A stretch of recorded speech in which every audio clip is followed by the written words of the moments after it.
नमस्कार मित्रों, आज की वार्ता ब्रह्मवादिनी सूर्या पर आधारित है। सूर्यपुत्री सूर्या के विवाह के वर्णन के अभ्यास से नवविवाहित दंपति के कर्तव्यों का निरूपण द्रष्टव्य ही नहीं मननीय भी है। दिव्य लोक का यह विवाह लौकिक विवाह का चरम आदर्श है। तो आइए, स्वागत है आपका। ब्रह्मवादिनी सूर्या। सूर्या सूर्य की पुत्री हैं। सायण के अनुसार उदित होने वाले सूर्य को ऋग्वेद में प्रसिद्ध सवित्री अथवा सविता कहा गया है। अतः ये सविता पुत्री थीं ही कही जाती हैं। ये ऊर्जा से संपन्न हैं तथा जगत के समस्त पदार्थों को ऊर्जा प्रदान करती हैं। अतः इनका एक नाम ऊर्जानी भी है, जो इनके अनुरूप ही रखा गया है। सूर्यपुत्री सूर्या पिता के तेज से युक्त हैं। ये ऋग्वेद के दशम मंडल के 85वें सूक्त की ऋषिका थीं। इस सूक्त में इन्होंने विवाह के माध्यम से सन्नारियों को उत्तम उपदेश प्रदान किए हैं। इनके रूप और तेज से आकृष्ट होकर सोम, गंधर्व, अग्नि, अश्विनी कुमार आदि देवगण इनसे विवाह करने के इच्छुक थे। इनके पिता सूर्य इन्हें सोम को प्रदान करना चाहते थे। सूर्य अश्विनी कुमारों का वरण करना चाहते थे। अन्य देवगण भी इनके पिता के समीप गए और सूर्य से विवाह करने की इच्छा प्रकट की। कन्या एक, वर अनेक। इनके पिता निश्चय नहीं कर पा रहे थे कि पुत्री किसे सौंपें।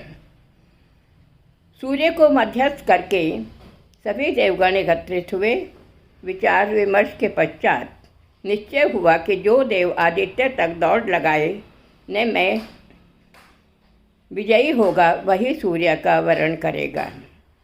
इधर जब सूर्य को इस प्रतियोगिता का ज्ञात हुआ तो वह परम पिता से प्रार्थना करने लगी कि अश्विनी कुमार ही इस प्रतियोगिता में विजयी हों। परिणाम भी वही हुआ जो सूर्य की इच्छा थी। अश्विनी कुमार विजयी हुए। सूर्य प्रसन्नता से भर उठी। सूर्य को एक एक क्षण वर्ष के समान दीर्घ लग रहा था। जब उसके धैर्य का बांध टूटने लगा तो वह उठी और अपने आराध्य अश्विनी कुमारों के रथ पर जा विराजी। उस समय वह इस प्रकार शोभायमान हो रही थी मानो धावन की प्रतियोगिता स्वयं उसने ही जीती हो।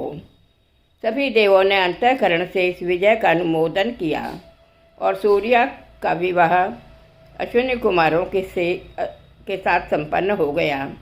पिता ने अपनी पुत्री का हाथ अश्विनी कुमारों के हाथ में सौंप दिया। आइए अब सूर्य के पति अश्विनी देवों के विषय में कुछ जानकारी प्राप्त करें। अश्विनी द्यौस के पुत्र हैं। ये दोनों यमज हैं और एक ही नाम से जाने जाते हैं। ये कभी विलग नहीं होते, अलग नहीं होते, सदा एकत्र ही रहते हैं। इन्हें सरन्यु से प्रभात के समय उत्पन्न जुड़वा भाई भी माना जाता है। ये उषा और सूर्योदय के मध्य काल में उदित होते हैं। इनमें से बड़े का नाम नासत्य और छोटे का दस्र बताया जाता है। सूर्य ने तो केवल इनके गुणों पर मुग्ध होकर इन्हें चाहा था। जब ये इनके विजय के पश्चात रथ पर आसीन हुई थी तो इन्होंने देखा कि इनके रथ का एक चक्र टूटा हुआ था। उन्होंने सोचा संभवतः तीव्र धावन गति के कारण यह चक्र टूट गया हो। सूर्य ने इनके रथ को ध्यान से देखा। इसमें शेन, गरुड़, हंस अथवा पक्षी जुटे हुए थे। इसी रथ के बल पर अश्विनी कुमारों ने प्रतियोगिता जीतकर सूर्य को विजयश्री के रूप में प्राप्त किया था। अश्विनी कुमारों का यह रथ एक दिन में पृथ्वी और स्वर्ग को नाप लेता है। जिस समय सूर्य पतिगृह की ओर जा रही थी उस समय उसने उत्तम विचारों का दुकूल ओढ़ रखा था। यह दुकूल रैभी अर्थात गाथा और नाराशंसी के प्रकार का एक साहित्य और ऋचाओं से चर्चित था।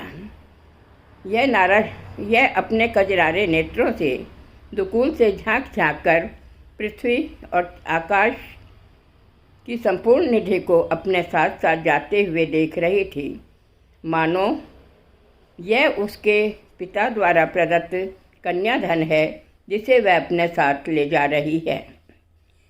श्री की आभा से उसका मुखड़ा दमक रहा था। यह कभी अपने छूटे हुए साथियों को स्मरण करके दुखित हो जाती, तो कभी प्रेमवश अपने पति की ओर कनखियों से देख लेती। इनका मन रूपी रथ वेग से उड़ान भर रहा था। आकाश उस रथ की छत थी, सूर्य चंद्र उस रथ के वाहक थे, रथ की धुरी वायु भी थी, पथ आकाश था ही। ऐसे मनोमय रथ पर आसीन सूर्या पति गृह की ओर जा रही थी। वह क्षण क्षण में नवरूप धारण कर रही थी। रथ पर बिठाकर पिता ने सूर्या को उपदेश देते हुए कहा था, सूर्या, तुम पिता के कुल से युक्त होकर पति कुल से युक्त होने तुम पिता के कुल से मुक्त होकर पति कुल के से युक्त होने के लिए जा रही हो। तुम दोनों धर्म भाव से गृहस्थ आश्रम का पालन करना। वहाँ कभी तुम असत आचरण में प्रवृत्त न होना। जो स्त्री सदाचार से भ्रष्ट हो जाती है, उसके दोनों कुल नष्ट हो जाते हैं। तुम कभी मलिन वस्त्र धारण मत करना। तुम अपनी संतान को भी उत्तम वचनों का उपदेश देना। वे सत असत में भेद करते हुए सत का ही आचरण करें। यदि तुम्हारे पति भी कभी ऐसा व्यवहार करें जिसे तुम अनुचित मानती हो समझो, तो कांता सम्मति प्रदान कर उन्हें भी सुमार्ग की ओर प्रेरित करना। सूर्या को दिए गए पिता के उपदेश सभी स्त्रियों के लिए मननीय और पालनीय हैं। पिता के उपदेशों का चिंतन मनन करती हुई सूर्या पति गृह पहुँची। उसने अपने पति के गुणों का श्रवण मात्र किया था या उन्हें प्रतिक्षण परोपकार में रत देखकर वह अति प्रसन्न होती। सूर्या के पति अश्विनी कुमार प्राणियों को संकटों से मुक्त करते हैं। वे वृद्धों को तारुण्य, अंधों को नेत्र प्रदान करते हैं। अश्विनी कुमार कुशल चिकित्सक हैं। जब खेल राजा की पुत्री विश्पला की युद्ध में टांग कट गई थी, तो लोहे की टांग लगाकर इन्होंने उसे चलने योग्य बनाया था। ये कुशल शिल्पी भी थे। इन्होंने ऐसी नौका तैयार की थी जो जल में भी चल सकती थी और आकाश में भी उड़ सकती थी।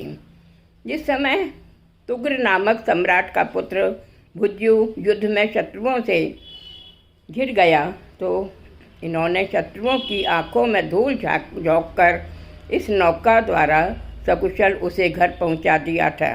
इन्होंने ऋषि आयोधौम्य के शिष्य उपमन्यु को दृष्टि प्रदान की थी। सूर्या अपने पति के कृत्यों पर मुग्ध थी। पहले देवगण सूर्यापति अश्विनी कुमारों को अपने से हीन मानते थे और इन्हें हविर भाग का अधिकारी नहीं माना जाता था। जब इन्होंने च्यवन ऋषि के वार्धक्य को दूर किया, तो प्रत्युपकार स्वरूप च्यवन ऋषि ने इन्हें हविर भाग का अधिकारी घोषित कर दिया, जिसे सब देवताओं ने स्वीकार भी कर लिया। ये न केवल मनुष्यों के लिए हितकारी रहे हैं, देवों के लिए तो ये साक्षात धन्वंतरी ही थे। सूर्य द्वारा रचित ऋग्वेद के दशम मंडल का 85वां सूक्त विशेष रूप से नारियों के लिए मननीय है। सुखी गृह, समाज और राष्ट्र के लिए वे उपदेश पालनीय हैं।